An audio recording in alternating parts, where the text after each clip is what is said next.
Hello दोस्तों, हमारे channel पर आपका स्वागत है। आज हम आपको ऐसी प्रेम कहानी के बारे में बताएंगे जो कभी भी पूरी नहीं हो सकी। कुछ प्रेम कहानियाँ कभी नहीं मरती, बस अमर हो जाती हैं गुजरे हुए वक्त के साथ। कुछ ऐसी ही कहानी है रेखा गणेशन और अमिताभ बच्चन की। रेखा जो 10 अक्टूबर 1954 को पैदा हुई थी चेन्नई में, कभी नहीं सोचा होगा कि वह एक दिन किसी ऐसे इंसान से मिलेगी जिनका जन्मदिन उनके ही जन्मदिन के बाद होगा और उनका नाम उम्र भर के लिए रेखा के नाम के साथ जोड़ दिया जाएगा। जी हाँ, हम बात कर रहे हैं सदी के महानायक मेगा स्टार अमिताभ बच्चन की। अमिताभ बच्चन जिनका जन्म 11 अक्टूबर 1942 में हुआ था, बाद में हुआ था। यह कहानी तभी से शुरू हो गई थी। फिर अमिताभ बच्चन और रेखा दोनों ने फिल्म इंडस्ट्री ज्वाइन की। यह था उनके प्यार की तरफ उनका पहला कदम। तब दोनों को यह इल्म भी नहीं था कि वह कभी साथ होंगे और नसीब का खेल देखिए, दोनों फिल्मों के सिलसिले में मिलने लगे। दरअसल उनका प्यार शुरू हुआ था दो अनजाने फिल्म के सेट पर, जहां सचमुच दो अनजाने बिल्कुल भी अनजाने नहीं रहे। इस फिल्म से जहां उनका प्यार शुरू हुआ, वहीं लोग रेखा की खूबसूरती के कायल हो गए और वह एक साउथ इंडियन एक्ट्रेस से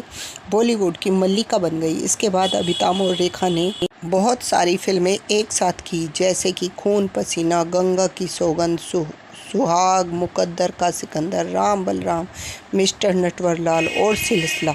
शुरुआत में जब रेखा और अमिताभ का सो कॉल्ड अफेयर शुरू हुआ, तब वह दोनों रेखा के एक फ्रेंड के बंगले पर मिले थे। तब किसी को भी इनके बारे में पता नहीं। इनका प्यार सबको तब पता चला जब बिग बी ने अपने आप खो दिया। गुस्से में उसको स्टार के साथ हाथापाई कर ली, जिसने रेखा को परेशान किया था। यह किस्सा गंगा की सौगंध फिल्म की शूट के दौरान हुआ था। इस हादसे के बाद ही लोगों को रेखा और अमिताभ के गहरे प्यार के बारे में पता चला और उनको ढेर सारा मीडिया अटेंशन भी मिल गया। फिर क्या था, दोनों हमेशा सुर्खियों में रहने लगे। वैसे भी प्यार कितना भी छुपाओ कभी नहीं छुपता। इसी दौरान जब ऋषि कपूर और नीतू सिंह ने शादी की, तब सभी लोगों को यह लगने लगा कि रेखा और अमिताभ ने भी शादी कर ली, क्योंकि ऋषि कपूर और नीतू सिंह की शादी में रेखा सिंदूर लगाकर और मंगलसूत्र पहनकर गई थी। इस बात की वजह से सारे लोगों की नज़र उस फंक्शन में रेखा पर जमी हुई थी और इस बात को लेकर वह लाइमलाइट में आ गई थी कि रेखा ने हमेशा अपने प्यार का इजहार किया सारी दुनिया के सामने। लेकिन अमिताभ शादीशुदा होने की वजह से कभी यह बात खुलेआम बोल नहीं पाए। लेकिन उनकी ज़िंदगी में एक ऐसा वक्त था जब वह अपने घर अपने बच्चों को मिलने नहीं जाते थे, लेकिन रेखा से मिलने जाते थे। उनके बराबर वाले घर में सुनने में यह भी आता है कि इन सब बातों के दौरान जया ने एक बार रेखा को घर चाय पर बुलाया और कहा कि क्या चाहती हो आप, मेरे जाने से क्या होता है?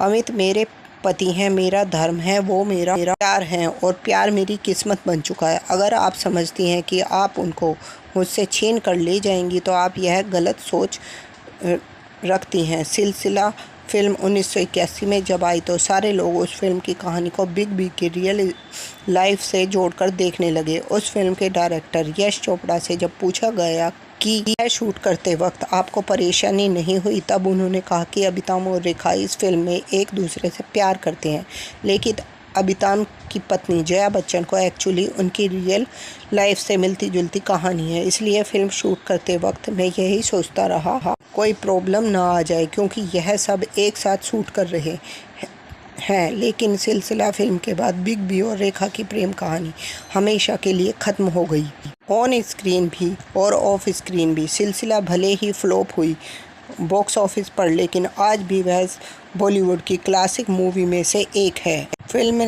में रेखा और अमिताभ की केमिस्ट्री को सभी लोगों ने बहुत पसंद किया और फिर उनकी जोड़ी हमेशा के लिए बिछड़ गई और उनके प्यार का सिलसिला हमेशा के लिए वहीं पर रुक गया, क्योंकि रेखा अमिताभ से शादी करना चाहती थी और वह उनकी लाइफ में दूसरी औरत बनकर नहीं रहना चाहती थी। ये वह लोग अलग हो गए। शायद जया अपने पति को रेखा की खूबसूरती और प्यार के जादू से निकालने में कामयाब हो गई, लेकिन आज भी इस जादुई जोड़ी का जादू लोगों पर ख़त्म नहीं हुआ है।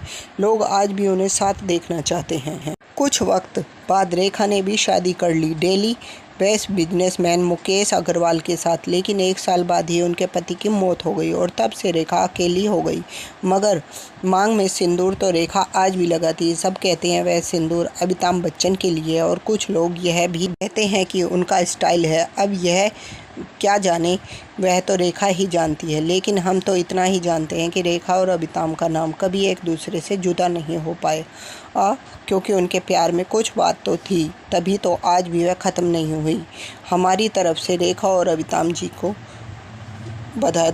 अमिताभ बच्चन की 52वीं सालगिरह की उनके लिए उसको बधाई। हमारे चैनल पर लाइक, शेयर और सब्सक्राइब करते रहिए। अगर आप हमारे चैनल पर नए हैं तो हमारे बेल का आइकन दबा दें ताकि हमारी नोटिफिकेशन आपको मिलती रहे। थैंक यू, धन्यवाद।